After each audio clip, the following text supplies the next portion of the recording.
Alright, welcome back to Couple With. My name's Griff, joining me always is my co-host, Wooch. Love me a bit of Wooch. We got fucking Doodle again, always on deck. Producer Doodle at the finest studio in all of Melbourne. At fucking live from the couch. And replacing the most flakiest cameraman we've ever had in our thickest boy podcast experience. It's been replaced by the fucking most well-dressed man that we know. He's got a strong jawline. He's got Beautiful hair, beautiful beard, great shoes. I'll take second. athletic as shit, well-spoken. What else can we say? Where's corduroy? It's none other than fucking Nick Jackson. Hey boys, how we doing? Very, Good dude. very good. We're going to talk about fights. So We got some news. I mean, everyone knows it. Like this, I guess this is probably what everyone would have probably, been tuning in.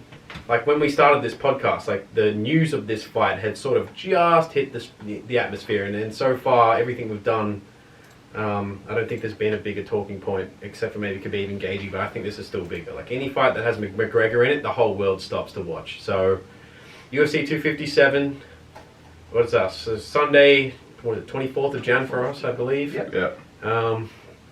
We have a rematch from, I want to say it was 2014? 2014? 2014. I'm 2014 in the featherweight division. Poirier, McGregor. I think Poirier was ranked like 5th at the time. He was already considered to be a great fighter at that point. Probably would have beaten McGregor and gone on to fight for the title. They're running it back. We know that Poirier's been fucking jonesing for this rematch for years. He's always wanted to get it back. And now he's going to get that smoke, man. Yeah, and it's look, it's probably not going to go well for him. I'm just going to say that right now. Yep, started it off with a bang, huh?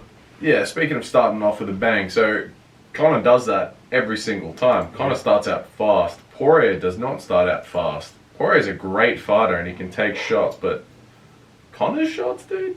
Conor throws some shots that nobody else can throw. Yeah. I mean, if we're going to get into X's and O's or just even just previewing this as a fight and as a spectacle, we're back at Fight Island still. Obviously, we had the Holloway card. We've got the Chiesa Neil Magny is tomorrow. We're not going to have time to preview that, unfortunately. But there is fans now in this Etihad Stadium that they have built. You have the most popular fighter of all time. Easily in the UFC. Maybe the most popular fighter on earth. Fighting again in a rematch of a fighter who he's already beaten. It's a stylistically good, fun fight for the fans. It's stylistically good for both fighters to win. In their A game, obviously striking, it's probably most likely going to be just a boxing match in 4-ounce gloves. I can say, Nobody's wrestling. Yeah, who's going to... Yeah, this goes to the ground. I mean, come on. Highly unlikely. I just don't... Yeah, Conor's not going to shoot for a takedown. Conor's had enough of ground time. Yeah, and I just don't think Poirier is going to even get Conor to the ground if that's what his game is to wrestle. We'll see. Don't think he can out-wrestle McGregor. No, McGregor's not like an amazing wrestler by any means. I just don't think he has the accolades to do it. I think Wooch is right too. Like, we love Poirier. Let's not get any fucking 100%. strings crossed here. We are huge Dustin Poirier fans in Australia. Man, I love that guy. I've watched almost every one of his fights. It's not a good style matchup for him. Like, if you just going past all of the mental game, obviously Conor's not trying to chase him down mentally and kind of get into his head this time. I think he's just very respectful of him as an opponent and his skill set.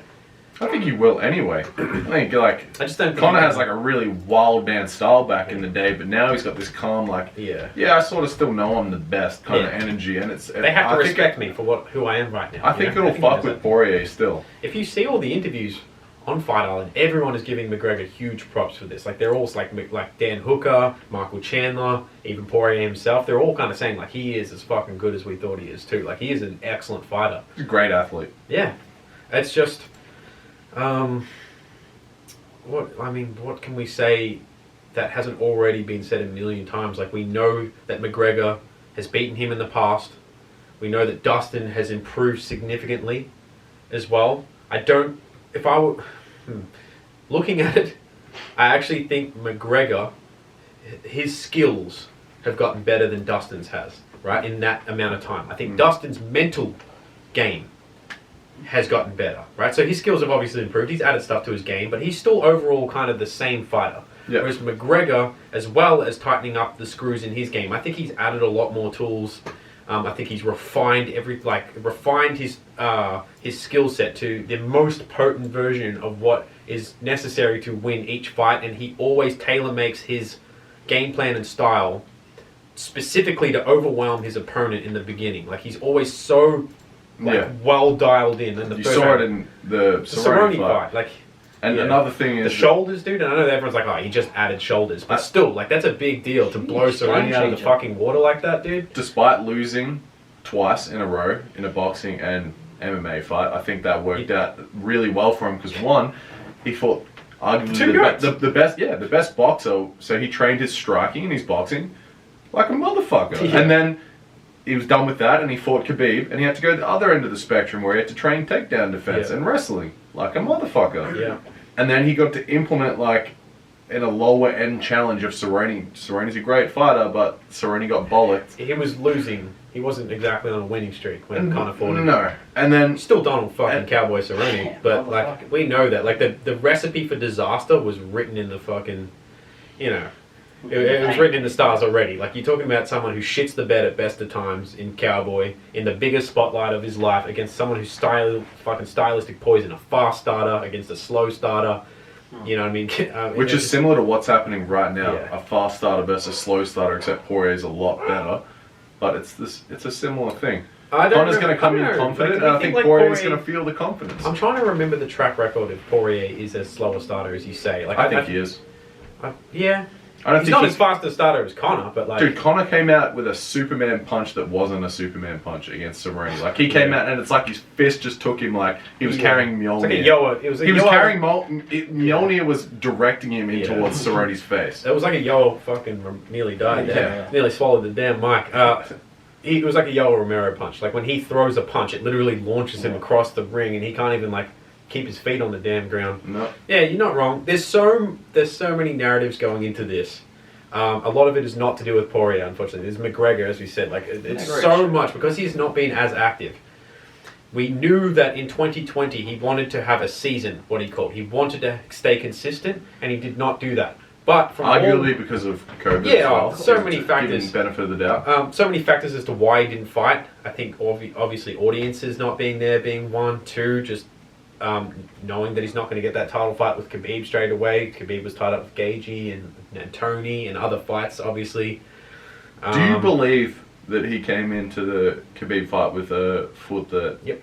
And I don't, you know what? Don't care. I said it as soon as he started fighting and he wasn't bouncing around like he usually does. It's like something's weird. So did Khabib, right? Khabib did it against Gaethje and nothing happened. So I don't give a fuck. Like, that's what I'm saying. No arguments from Look, is Conor right in saying the worst version of Conor showed up to fight the best version of Khabib? Absolutely.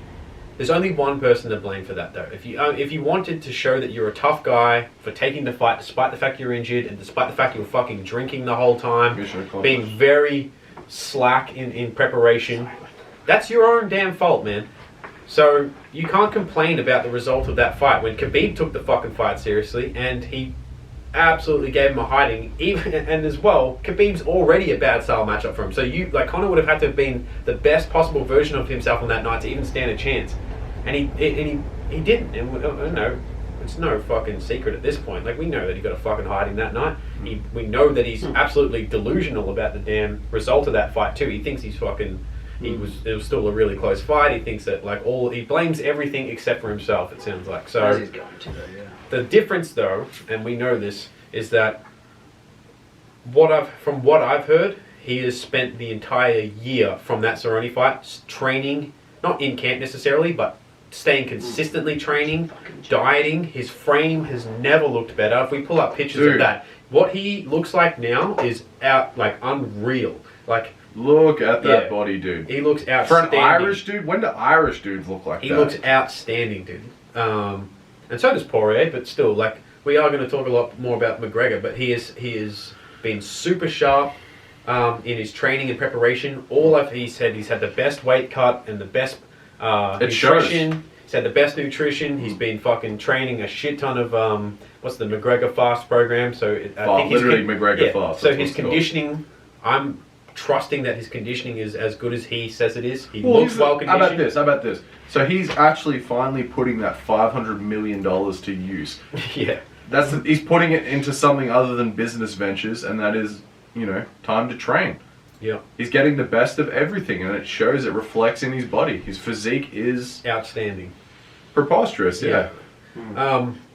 So, outside of all these factors as well, like he's been training super hard. All of his coaches say that he's never been more focused and dialed in. I know they all fucking say that at every fight, but they truly have a way of like Conor has a way of selling you him as a fighter. Like when you hear him speak, when you hear about what he says, everything else outside of Khabib talk, it reels like a fire out of you that you don't realize is in there until like he starts telling you like, I'm gonna knock Poirier out in a minute.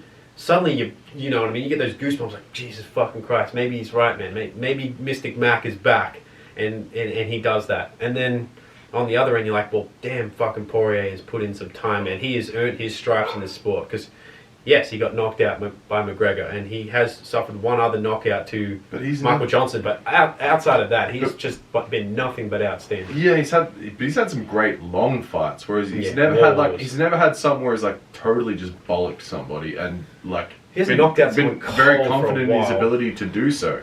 Yeah, he hasn't had a fight where it's just like round one, like he's just.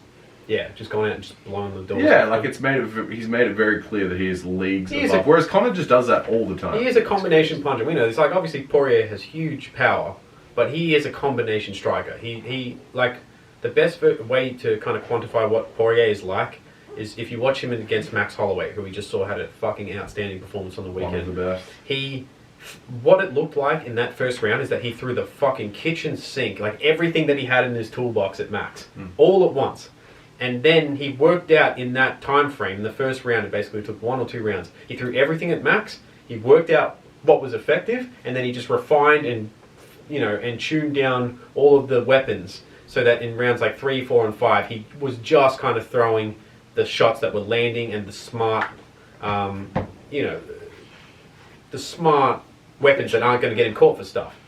Whereas Conor doesn't even need to do that. Conor's just way faster, and he has the touch of death, and he knows that he can throw his main weapon, and it's going to connect before you can even realize what happened. Ask Eddie Alvarez about that. There is just a lot of layers to this as well, as we said, like the layers in which there's a mental disadvantage, I would say, with Dustin here. Like obviously he's earned his stripes, he's beaten everyone. Everyone else outside of Khabib. He's beaten everyone else, beaten champion after champion. But the mental, like knowing that someone knocked you out cold makes you go in there tentative no matter who you are. Like he's not going to, I don't think he's going to come out guns blazing. I think he's going to play a very tactical, very, tactical is the only word I can think of. I think he's not going to come out and try and just brawl with him. I really do think he's going to try and go for the legs. I think he's going to try and kick the legs out. I think he's going to try and fight Conor in spurts, like try and really push Conor's gas tank and see what he's made out of. And I think, as you said, Conor McGregor just always comes out so dialed. I think he's just going to know exactly what Poirier is going to throw, and he's just going to counter. He's going to pull, counter, and probably, Dude, I hope he comes out with that nice long fucking stance with the 1, 2, and then dude, I hope he does more of this. I just don't think the long yes, stance. Dude, I love the southpaw long stance Conor. It worked before. I love it when he does on that embedded, he throws a fucking, like a spinning kick to that dummy that's in his apartment. God damn, that was pretty. I was like, Jesus Christ, if he lands that. Do you hear Max Holloway in his one of his recent interviews? He's talking about, we're getting shaved head Conor again. Yeah, dude, I love that. Yeah, dude. Shaved head Conor is an animal. From the final predictions? Yeah. What's that? Final predictions for what's going to happen? I think it'll be Conor in like round 1 or 2. Yeah, I think the smart, easy pick. The way, as I said, the only way you can break it down is looking at styles. Conor's style is just built to beat Dustin's. That's all I can say. Like, Dustin is going to have the best fight of his life if he has even going to stand a chance. I think that McGregor's, as you said, across the board, is kind of better at everything, except for, as you said, maybe like straight grappling and jiu-jitsu and parts of the fight and maybe cardio that might not necessarily be a factor. Does that make sense? Like, he's a faster fighter. He's more accurate. He's probably equally as powerful, but he's just got way better precision. He's got a better chin. He's knocked out Poirier before. He's just a better boxer. He's got better counters. He's got better head movement. He's got timing of, like, as I said, Poirier's main weapon, which he catches everyone with, is this kind of like switch overhand. So like he'll throw an overhand from the lead hand and then switch and then swing into this big, massive overhand, which caught Max. It caught Gagey. It caught Eddie. Yeah. Those are all fighters who back up linearly. Like when he throws that, they all kind of cover up and back up and sort of like hop, step backwards on a straight line, and that's why he's able to connect with it. That's why it's been so successful. Conor McGregor is just going to slip that punch and just come straight over the, like either underneath or over the top of it and crack him as he's coming in. What round? One or two. I think. Oh, look, wait. If So you look Poirier does not have a lot of advantages, except for the fact that Cardio. he's probably tougher, and yeah, he's got the 4th and 5th round cardio.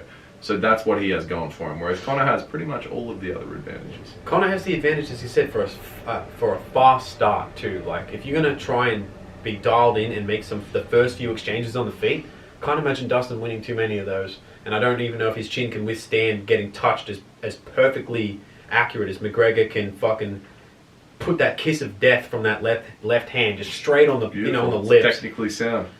But Yeah. hey, so you've said your piece.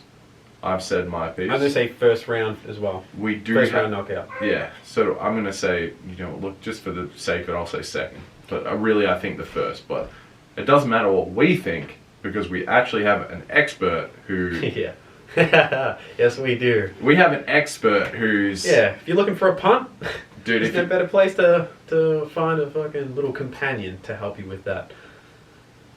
his analysis is perfect. Yeah. It's His never been senses wrong are- so far. His senses are so finely tuned and dialed in. Say no more, because we actually have him picking it right now. She was blinded by the light, wrapped up like a noose under the runner in the night. Blinded by the light, wrapped up like a noose under the runner in the night. Blinded by the light, wrapped up like a noose under the runner in the night. Blinded by the light, wrapped up like a noose. Come on, buddy.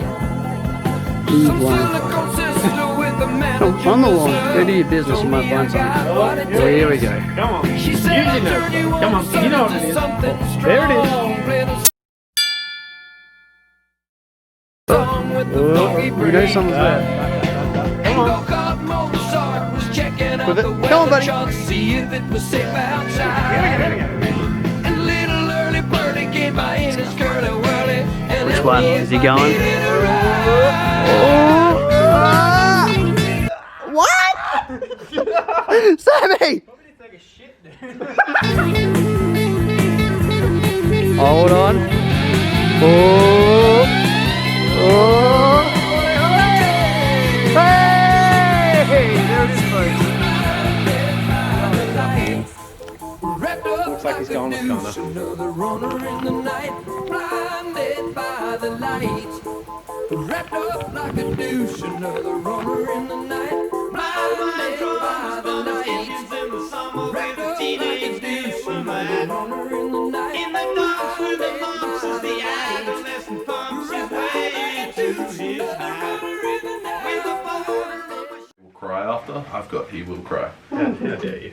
I know, but he will. We'll see. I don't think he's going to cry when McGregor donates fucking $500,000 to his damn Yeah, charity. it's charity, I'm huh? pretty It's damn cool. happy about that. Yeah, you think so, but he probably will.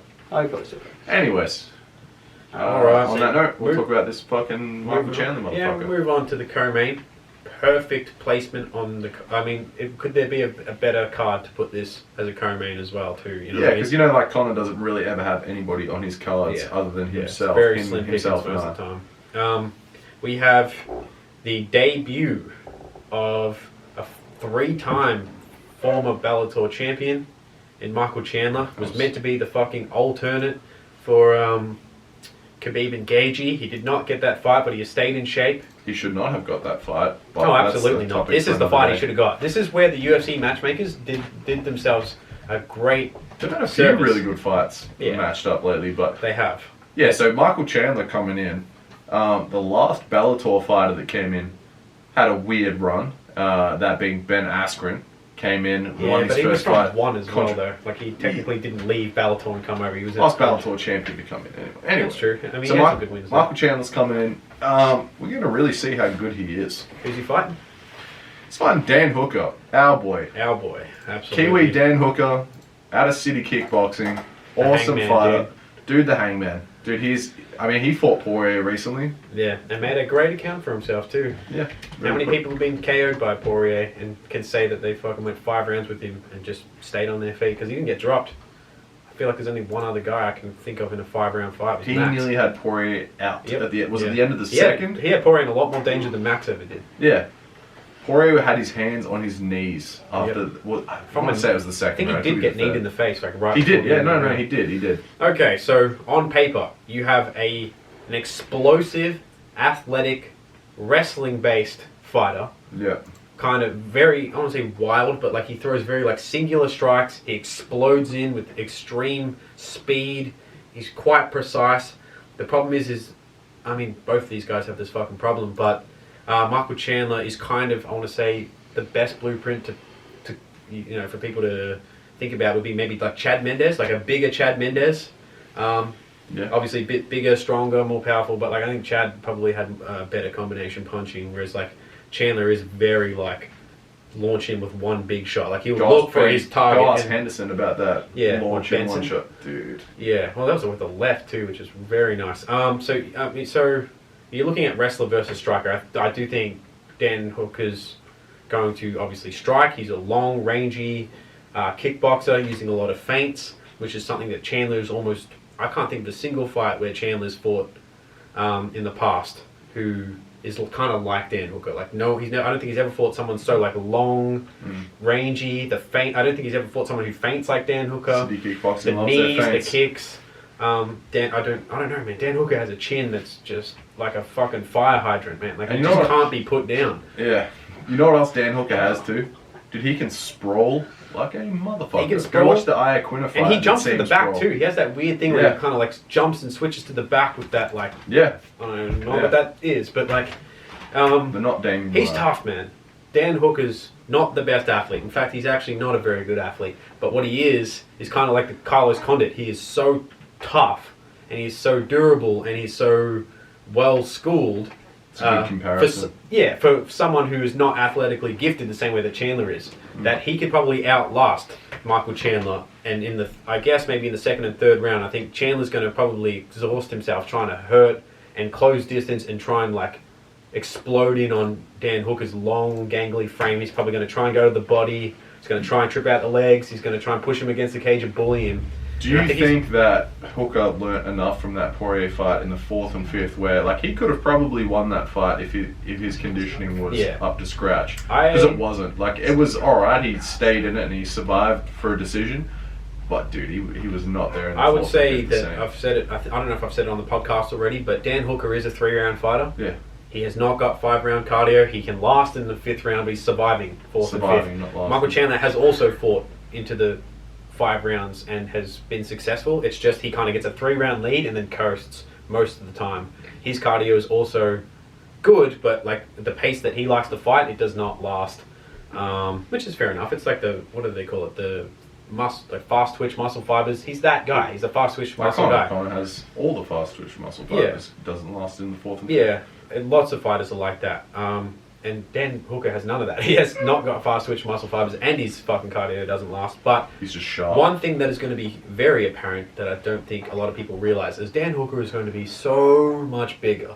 When you see these two square up, you're going to be like, wow, so one of them's a middleweight and one of them's a featherweight. Because Dan Hooker is enormous. He's one of the biggest lightweights on the roster.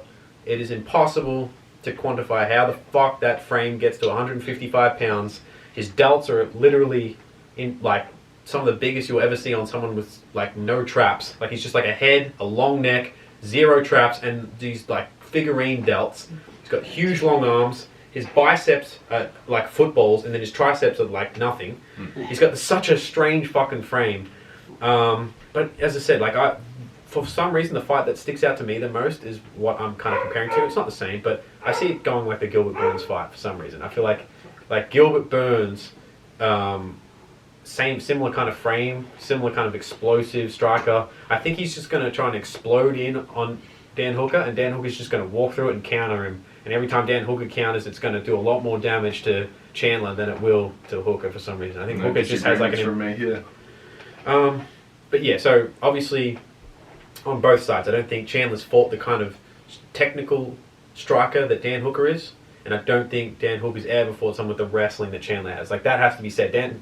Michael Chandler gets him down, it's going to be a fucking long night for Dan Hooker. Usually I would go with anyone who has the wrestling pedigree, but when it comes to someone from City Kickboxing, it's just not seen. I haven't seen Dan Hooker get taken down. Yeah. He's just Iaquinta tried and he got outsrolled. kneed in the fucking face. Every time he's tried to feint or like shoot and like lower their levels on Dan Hooker have been kneed into fucking oblivion. Yeah, Dan Hooker's got some great knee KOs. Excellent knees. He throws a knee further up than his damn head. Like, he'll throw this knee and it'll go way up past his chin. I'm like, fuck's sake, man. He's not even throwing flying knees. It's a standing knee.